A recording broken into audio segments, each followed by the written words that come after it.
ॐ गजाननं भूतगणादिसेवितं कपीतजम्बूफलचारुभक्षणम् उमासुतं शोकविनाशकारकं नमामि विघ्नेश्वरपादपङ्कजम्।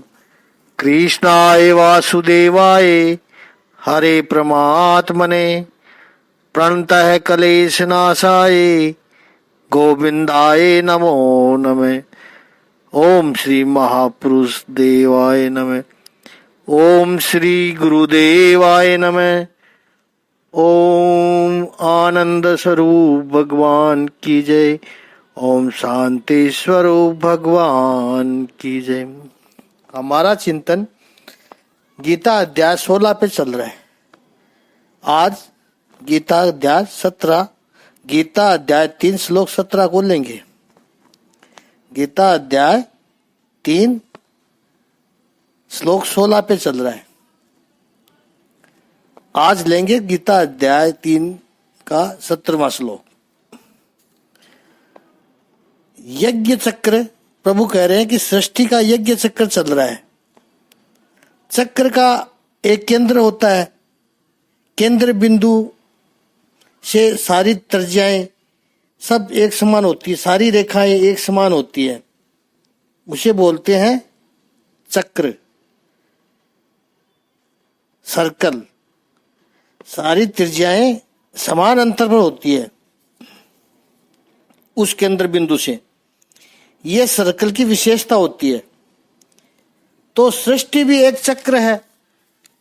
इसका अर्थ इसमें जितने भी जीव है, जितने भी पदार्थ है, जितने भी प्राणी है, वे सभी उसका जो केंद्र है, यानी सृष्टि का जो केंद्र है क्या है, आत्मा और परमात्मा सबसे समान दूरी पर है, समान रूप से जुड़े हुए हैं सब।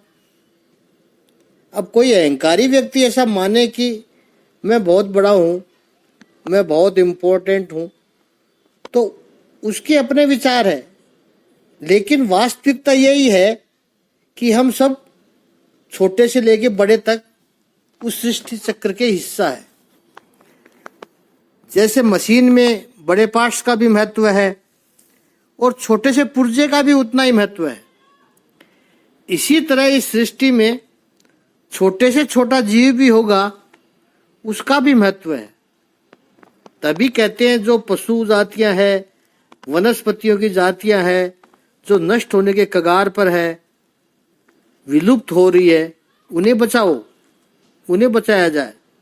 सेव टाइगर, क्यों, कितना खतरनाक है। लेकिन याद रखना है कि सृष्टि में टाइगर नहीं होगा तो अपने अस्तित्व पर कुछ न कुछ नुकसान हो सकता है। हम उसके पास जाते नहीं हैं, उसके पास जाने से डरते हैं, हमारा उससे कोई संबंध नहीं है, फिर भी ये सृष्टि की पूरी व्यवस्था में उसमें टाइगर का होना आवश्यक है, हाथी का होना आवश्यक है। इस सृष्टि के चक्र में उनका महत्व भी कम नहीं है। जैसे तुलसी के पौधे का महत्व है, अगर आपके आंगन में तुलसी का पौधा होगा तो जीवन बेहतर होगा, अच्छा होगा, क्योंकि हम सृष्टि चक्र से जुड़े हुए हैं। उस लिंक को तोड़ देंगे और कुछ वर्ष चले जाएंगे और लाखों वर्षों का पृथ्वी का इतिहास है, उसमें 100-200 वर्ष बहुत बड़ा मायना नहीं रखता है, बहुत बड़ा अर्थ नहीं है 100-200 वर्षों का, लेकिन उसके परिणाम भुगतने पड़ते हैं। शहर में रहने वाले व्यक्ति ने सोचा मेरा जीवन तो चलता है, जंगल में कुछ भी हो जाए मुझे क्या फर्क पड़ता है। जंगलों में आग लगने लगी, जंगल कटने लगे, विविध प्रोडक्शन के लिए जंगल कटने लगे, मकान बनाने के लिए, कागज बनाने के लिए जंगल कटने लगे। लोगों ने विचारहीन रूप से जंगलों को काटना शुरू कर दिया। 20-25 साल तक पता नहीं चला, लेकिन तुरंत फिर वो जो वैज्ञानिक थे वो सावधान हो गए। ये क्या हो रहा है? इतने जब हजारों एकड़ों में जंगल जब कटने लगे तो ग्लोबल वार्मिंग बढ़ गई, पृथ्वी पर गर्मी बढ़ रही है, ग्लेशियर बर्फ पिघल रही है, समुद्र का पानी बढ़ रहा है, सुनामी आएगी, अर्थक्वेक होने लगेंगे, टेम्परेचर बढ़ने लगेगा। अब वहां कागज की फैक्ट्री लगाने के लिए या फिर घर बनाने के लिए लकड़ी के लिए जो जंगल काट रहा है वो तो कहेगा मैं तो थोड़ा सा जंगल काट रहा हूं, लेकिन सारे को मिलाकर जंगल का पूरा हिस्सा कट जाता है। अब देखो कहाँ जंगल है और कहाँ पर है ग्लेशियर, बर्फ पिघल रही है वहां पर, कहाँ समुद्र का जल स्तर बढ़ रहा है और कहाँ सुनामी आ रही है। ये पूरा चक्र जुड़ा हुआ है। जंगल में लकड़ी काटने वाले आदिवासी को तो पता भी नहीं कि वो जो पेड़ काट रहा है वो उस उत्तर ध्रुव की बर्फ को पिघला रहा है। उसको तो पता भी नहीं है कि वहां बर्फ की शिलाएं भी है। उस आदिवासी को तो पता भी नहीं है कि समुद्र में उसी की वजह से सुनामी आ रही है। अगर उसको नहीं पता तो उस आदिवासी की अज्ञानता है, लेकिन उसके अज्ञान का परिणाम पूरी सृष्टि को भुगतना पड़ रहा है। तो यज्ञ से मेघ, मेघ से वृष्टि और वृष्टि से अन्न, अन्न से शरीर, शरीर से फिर कर्म और कर्म से यज्ञ, फिर वो यज्ञ से मेघ। ये पूरा जो चक्र है उसका पालन करना जरूरी है। तो जितना प्रकृति के साथ रहेंगे, जितना प्रकृति के समीप रहेंगे उतना ही अच्छा है। 20-22 पर आप एसी चलाते हो डिग्री पर और आपको अच्छा लग रहा है, लेकिन वो शरीर को नुकसान कर रहा है। अब तो वैज्ञानिक ने भी माना कि रूम एसी का तापमान 27 से कम नहीं होना चाहिए और एसी का उपयोग जितना कम से कम करो उतना ही शरीर के लिए लाभप्रद है। ज्यादा कम पर एसी को रखना अंदर जो व्यक्ति है उसको भी नुकसान कर रहा है और ग्लोबल वार्मिंग को भी बढ़ा रहा है। बाहर कार्बन ज्यादा फैल रहा है, सभी को नुकसान है। जीवन ये एक संयुक्त घटना है, व्यक्तिगत घटना नहीं है। जीवन एक छोटी सी चीज बनाने में भी कितने व्यक्ति जुड़े हुए रहते हैं, उन सब का ऋणी होना चाहिए हमें। और याद रखने वाली चीज है कि पूरे सृष्टि में एक मनुष्य ही है जो इस सृष्टि चक्र को बिगाड़ता है। पशु कभी नहीं बिगाड़ते। गाय मांस नहीं खाती है, शेर घास नहीं खाता है, मनुष्य सब कुछ खा जाता है। प्राणी सिस्टम को कभी नहीं बिगाड़ते हैं। जो भी जानवर है ये प्राणी सिस्टम को कभी नहीं बिगाड़ते। और कुछ लोग तो इतने मूड होते हैं, वो सृष्टि चक्र को तोड़ने में अपनी महानता समझते हैं। होते हैं मूर्ख, ये लोग पापी हैं। ऐसे लोग सृष्टि से बाहर हो जाए तो बेहतर होगा। जीवन जीने के दो ढंग हैं, इसे याद रख लीजिएगा। एक सृष्टि के कर्म के अनुसार जीना, जिसको यहाँ भगवान कहते अनुवर्त्यति, वो दूसरा सृष्टि के क्रम से विरुद्ध जीना, न अनुवर्त्यति। जीवन की धारा के अनुकूल होकर के बहना, ये अच्छे लोग हैं, पुण्यशाली लोग हैं। और जीवन की धारा से विपरीत जो जीते हैं वो पापी लोग हैं। याद रखना, हम सृष्टि से, ईश्वर से परम ऊर्जा से प्रेम कर सकते हैं, उसके साथ आनंद ले सकते हैं, तो जीवन में ऊर्जा बढ़ेगी। उसके साथ विरोध, सृष्टि के साथ विरोध, परम ऊर्जा के साथ विरोध करोगे तो कैसे बचोगे? इस श्लोक में भगवान ने स्पष्ट कह दिया कि कौन पापी है और पुण्य आत्मा कौन है। मंदिर जाता है, नारियल फोड़ता है, वो पुण्य आत्मा है। इसमें कोई विरोध नहीं कर रहे हैं हम, लेकिन यहां भगवान कहते हैं जो सृष्टि के नियमों का पालन करता है वो पुण्यवान है। जो सृष्टि के चक्र से विपरीत जो चलता है वो पापी है। जो परोपकार करता है वो पुण्यवान है, और जो केवल स्वार्थ के लिए जीता है वो पापी है। ये सृष्टि के साथ, परमात्मा के साथ संघर्ष में उतरने वाला व्यक्ति कभी जीवन में सफल हो ही नहीं सकता है। परमात्मा की आज्ञा का, परमात्मा की सृष्टि का, परमात्मा के नियम का प्रेम पूर्वक रूप से, समर्पित भाव से पालन करना जीवन में सुखी होने का एकमात्र अमोघ उपाय है। यहां पर प्रभु ने कहा है कि ये जो सृष्टि का अति सुंदर चक्र चल रहा है उसके साथ जीना है। उस चक्र को सही रूप से चलने में सहयोग करना है। यही मानव जीवन की सफलता है। और इसके अनुसार जो नहीं चलता है, हे पार्थ, वो मोघम जीवती, वो व्यर्थ ही जी रहा है। अब अगला 17वां श्लोक लेते हैं।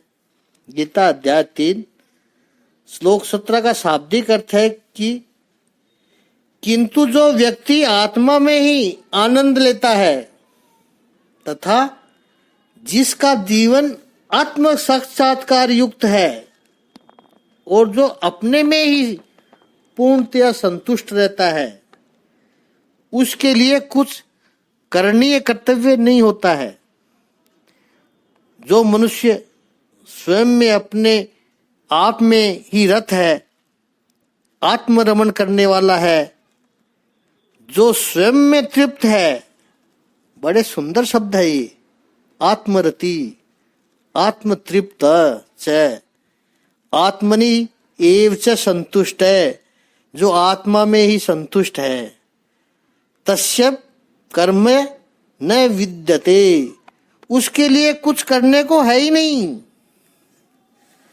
जो मानव आत्मरति है, आत्मतृप्त भी है और आत्मसंतुष्ट भी है, आत्मा में ही संतुष्ट है, उसके लिए कुछ कर्तव्य शेष रहता ही नहीं है।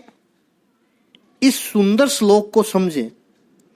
सबसे पहले तो 15वें और 16वें श्लोक में प्रभु ने कहा, उससे पहले भी कुछ श्लोकों में कहा कि कर्म छोड़ना संभव नहीं है। वो तो व्यर्थ की चेष्टा भी न करे। यह सृष्टि का जो सुंदर कर्म चक्र हो रहा है उसमें अपना पूर्ण योगदान दे। इस सृष्टि की अद्भुत दिव्य ऐसी यज्ञ प्रवृत्ति चल रही है, उसके होता बने, उसके निमित्त बने। तो कर्म कब छूटते हैं? ज्ञान आने पर कर्म छूटते हैं। ज्ञान निष्ठा प्राप्त करने पर कर्म छूटते हैं। ज्ञान निष्ठा प्राप्त करने पर कर्म छूटते हैं। अब अर्जुन का प्रश्न तो याद रखना है, सबको याद भी होगा कि अर्जुन कहता, प्रभु आप ज्ञान को ही श्रेष्ठ बता रहे हो, तो फिर मुझे इस घोर कर्मों से, इस घोर कर्मों में क्यों जोड़ रहे हो प्रभु?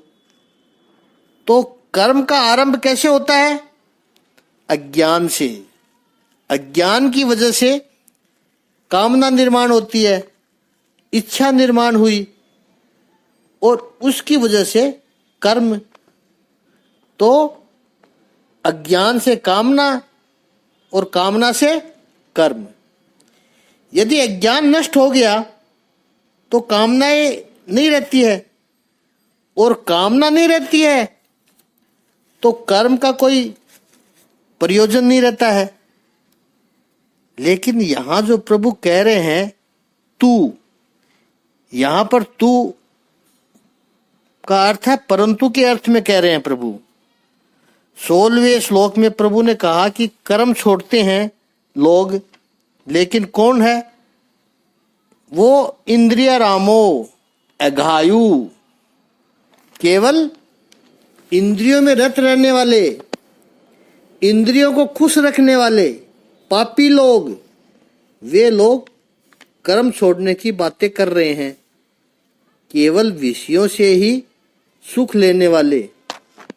तो यहां जो व्यक्ति है, इस श्लोक में जो व्यक्ति है, तस्य कार्य न विद्यते, उसे कुछ करने का शेष नहीं रहता है। वो ऐसे योगी पुरुष है, वो इंद्रिय रामी नहीं है, इंद्रियों में रमण करने वाले नहीं है वो। तो वो कैसा है? आत्मरति ही, उसकी रति केवल आत्मा में है। संस्कृत में रति शब्द के कई अर्थ हैं। जैसे स्त्री और पुरुष में प्रेम की जो पराकाष्ठा होती है, उसे भी वात्सायन ने रति शब्द से बताया है। रति प्रेम से भी ऊंची अवस्था है। रति में मिलन का समाधान होता है। रति आकर्षण को भी कहा है, और वही रति शब्द जो धर्म में, भक्ति शास्त्र में, आध्यात्मिक ग्रंथों में प्रयोग होता है, तो उस रति का अर्थ बदल जाता है। वो होता है परम प्रेम, परम आकर्षण। सांसारिक अर्थ में रति किसी वस्तु या व्यक्ति के आकर्षण को कहते हैं, जबकि आध्यात्मिक अर्थ में, भक्ति मार्ग के अर्थ में रति शब्द का अर्थ होता है वहां वस्तु या व्यक्ति का आकर्षण नहीं होता है, बल्कि उस वस्तु या व्यक्ति की लालच का अभाव होता है। इतना ही नहीं, मिले तो ठीक है, नहीं मिले तो ठीक है, वो वृत्ति भी नहीं होती है। आत्मरति जो है उसमें वस्तु की इच्छा का भी अभाव होता है। ये आत्मरति है। इसको थोड़ा और स्पष्ट करके हम समझेंगे। आत्मरति, फिर कहा है आत्मतृप्ति। रति और तृप्ति ये दो अलग अलग स्थिति है। रति का अर्थ होता है कि मन से किसी वस्तु या व्यक्ति की इच्छा करना, रमण करना। वो वस्तु मिल जाए तो प्रसन्नता होगी, ऐसी अभिलाषा रखना, इसे कहते हैं रति। रति में अपेक्षा का भाव है, मिलन की अपेक्षा है रति। और तृप्ति, तृप्ति का अर्थ है वो वस्तु या व्यक्ति की कोई अभिलाषा न रहे, उस वस्तु की भी अभिलाषा न रहे, उस व्यक्ति की भी अभिलाषा न रहे। जैसे समझ लीजिए कोई स्वादिष्ट भोजन है, आम रस है, अब अच्छे अच्छे आम दिखाई पड़ रहे हैं, तो स्वाभाविक है उनके प्रति रति होगी। कितने अच्छे आम हैं, कितनी अच्छी सुगंध आ रही है, और कितने मीठे होंगे। तो ये हुई रति। अब उस आम को आप ले आए घर में, रस निकाला और उस रस को आप पीने लगे। एक कटोरी रस पिया, दूसरी कटोरी पिया, 5 कटोरी रस पिया, पेट भर गया। पेट भर गया इसका अर्थ रस पीने से आपको तृप्ति हुई। रस देखा आम का वो रति हुई, आकर्षण हुआ। अब जब पिया 5 कटोरी तो पेट भर गया, तो वो हुई तृप्ति हुई। अब उसको और पीने की इच्छा नहीं होती है। ठीक इसी तरह जिसका आकर्षण केवल आत्मा में है वो आत्मरति है, और जिसकी तृप्ति भी आत्मा में है वो आत्मतृप्ति है। और उससे भी एक ऊंची स्थिति है, यहां बताई है प्रभु ने, आत्मनि एव संतुष्टः, आत्मा में ही संतुष्टि, रति, तृप्ति और संतुष्टि। संतुष्टि एक और अलग बात है, तृप्ति पूर्ण विराम है, और संतुष्टि यानी अब और अधिक नहीं चाहिए, पूर्ण संतुष्टि, अब और बिल्कुल नहीं चाहिए। देखिए, आमरस की 4 कटोरी पीने के बाद भी तृप्ति तो आ गई थी, हाँ ठीक है, तृप्त हो गए, लेकिन स्वजन ने, आपके किसी खास बंदे ने आग्रह किया, ले लो, थोड़ा सा ले लो, नहीं नहीं नहीं, पेट भर गया, बिल्कुल भर गया, अरे लीजिए न, लीजिए बस 1 कटोरी मेरे कहने पर, और वो 1 कटोरी और 5 भी आपने ले ली, अभी भी तृप्ति है, आप तृप्त हैं, लेकिन वो फिर आग्रह करेगा दोबारा तो आप कहोगे अब तो बिल्कुल भी नहीं चलेगा, 1 कटोरी बस, 1 कटोरी ले लो, और अरे नहीं भैया 1 कटोरी छोड़ो, अब तो 1 चम्मच भी नहीं पी जाएगी, और ऐसा कहकर आप हाथ धोने चले जाएंगे। यह हुई संतुष्टि। आत्मनि एव संतुष्टि ही का अर्थ है आत्मा में ही संतुष्टि, अर्थात आत्मा के अलावा, आत्मा को छोड़कर अन्य कुछ भी नहीं चाहिए, ये आत्मसंतुष्टि है। याद रखना है कि कोई भी अन्य पदार्थ जो आत्मा नहीं है, वेदांत की भाषा में अनात्मा है, उससे तुष्टि नहीं होती है। आत्मा में ही संतुष्टि, वो आत्मनि एव संतुष्टः। तृप्ति और संतुष्टि में एक और अंतर भी है। आम के रस से तो तृप्ति हो गई, हाथ भी धो लिया आपने, खड़े हो गए, लेकिन एक दूसरे से बातें कर रहे हैं कि आम का रस तो लाजवाब था, स्वादिष्ट था, लेकिन साथ में पकौड़ी, वो भी दाल की होती तो और अच्छा होता। अर्थात रस के साथ कुछ और भी इच्छा शेष रह गई। आम के रस से तो तृप्ति हो गई, लेकिन ये होता तो अच्छा होता। ये तृप्ति की स्थिति है। संतुष्टि की स्थिति क्या है? यह और अधिक भी इच्छा नहीं होती, इस और अधिक की, यानी दाल की पकौड़ी की भी इच्छा नहीं होती, अन्य किसी की भी इच्छा नहीं होती है। मन में यह भाव ही नहीं उठता कि और कुछ होता तो बेहतर होता, अधिक अच्छा होता, ऐसा बिल्कुल भी इच्छा नहीं होती है। यह है संतुष्टि। आत्मा में ही जो संतुष्ट है पूर्ण रूप से, तो भगवान कहते हैं तस्य कार्यम न विद्यते, उसको कोई कार्य करने को शेष बचता ही नहीं है। जो महापुरुष होते हैं वो आत्मतृप्त होते हैं, और आत्मा ही परमात्मा है। इस दृष्टि से देखें तो वो ईश्वर तृप्त होते हैं। जैसे कोई पतिव्रता स्त्री है, जैसे पहले रति में भी हमने स्त्री पुरुष का उदाहरण दिया है, उसी दृष्टांत को थोड़ा आगे बढ़ाएं ताकि पता चले कि आत्मतृप्ति क्या है। जैसे कोई पतिव्रता स्त्री अपने पति के सिवाय अन्य किसी पुरुष के पास से तृप्ति की अभिलाषा नहीं रखती है, पति यदि दूर भी होगा तो पति का स्मरण होता रहेगा, पति की याद आती रहेगी, लेकिन उस याद को भुलाने के लिए, पति के स्मरण को भुलाने के लिए वो किसी और पुरुष का आश्रय नहीं लेती है, किसी पर पुरुष का सहारा नहीं लेती है, वो कभी ऐसा नहीं करेगी।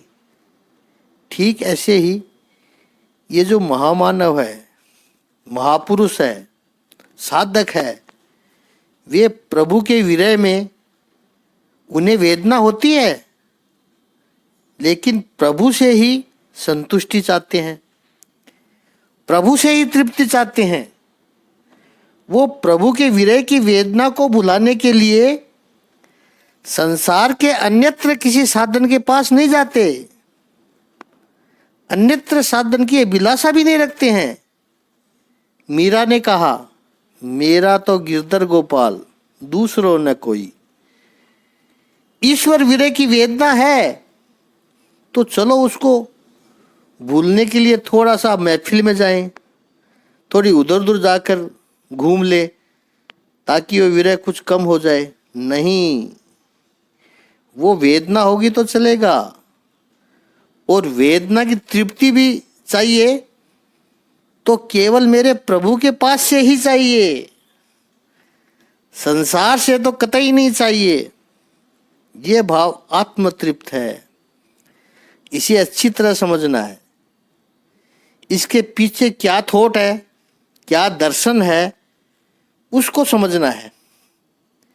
वेदांत में बहुत स्पष्ट विचारधारा है इसकी कि सामान्य लोग जो होते हैं वो ऐसा मानते हैं कि विषयों के उपभोग से आत्मा को आनंद मिला, आम का रस पिया इसलिए आत्मा को आनंद मिला, प्रसन्नता प्राप्त हुई। कहाँ से मिली?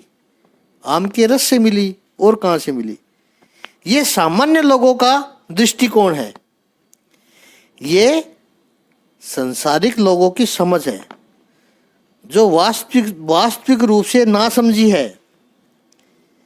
या महापुरुष अपनी साधना के द्वारा इतना समझ गए कि सुख कभी वस्तु में है ही नहीं, आनंद कभी वस्तु में नहीं मिलता है।